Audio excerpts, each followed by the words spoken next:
ياسين والقرآن الحكيم إنك لمن المرسلين على صراط مستقيم। বাংলাদেশকে ব্র্যান্ড করার ওনার যে অভিযান ছিল সেই অভিযানটাকে বাস্তবে রূপদান করতে এবং আমার সামনে এখানে যারা কমিউনিটি লিডার্সরা রয়েছেন আপনাদের কাছে আমাদের অনুরোধ থাকবে আপনারা আমাদেরকে সাপোর্ট করবেন যেন আমরা আমিনের এই স্বপ্নকে আল-আমিন মোহাম্মদের এই ব্র্যান্ডিং বাংলাদেশ স্বপ্নকে যেন পরবর্তীতে আমরা চালিয়ে নিতে পারি। ভাই আল-আমিন মোহাম্মদ ভাই উনি আমাদের কাছে নাই, এটা আমাদের জন্য অনেক বড় একটা শূন্যতা, যেটা হয়তো আমরা এখন পর্যন্ত ওইটা কাটিয়ে উঠতে পারি নাই, আর এটার কার্যক্রমটা আমরা হয়তো ওইভাবে এখন পর্যন্ত দেখাতে পারিনি। তো ওনার শূন্যতা আসলে এটা কখনো পূরণ হবার না, এটা আমরা সবাই জানি, আপনারাও কিছুটা অনুভব করতে পারতেছেন। আল-আমিন ভাই সবসময় যে এই মাটির মতো মানুষ ছিলেন, নরম হৃদয়ের মানুষ ছিলেন, এটা আপনারা সবাই দেখছেন, আপনারা সবাই জানেন। আমাদের কমিউনিটির জন্য উনি যেরকম কাজ করে গেছেন বা ওনার সময় যেভাবে দিয়ে গেছেন, এটা হয়তো আমরা অন্য কারো কাছ থেকে এইভাবে আর এই কমিউনিটিতে অন্তত দেখি না এখন পর্যন্ত। অনেকে হয়তো ব্যাকগ্রাউন্ডে কাজ করতেছেন বা করার চেষ্টা করতেছেন, বাট আল-আমিন ভাইয়ের মতন এরকম হয়তো আমরা নিবেদিত প্রাণ হয়ে কেউই এখন পর্যন্ত ওইভাবে কাজ করতে পারিনি।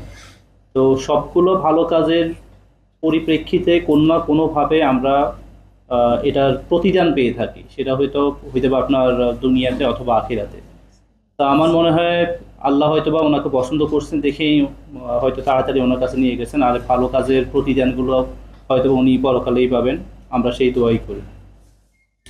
আজকে বাংলাদেশ ইউথ ক্লাব কর্তৃক আয়োজিত আমাদের প্রিয় ভাই আল-আমিন মোহাম্মদ ভাইয়ের জন্য দোয়া মাহফিল ও স্মৃতিচারণ, আমি ধন্যবাদ জানাচ্ছি আমাদের প্রিয় ক্লাব বাংলাদেশ ইউথ ক্লাবকে, আমাদের প্রিয় ভাইকে সময়ের পর সময়, মাসের পর মাস, প্রতিটা সময় প্রতিটা মুহূর্তে তাকে মনে রাখার জন্য, তার জন্য সবসময় আমরা দোয়া করি, সেটার জন্য।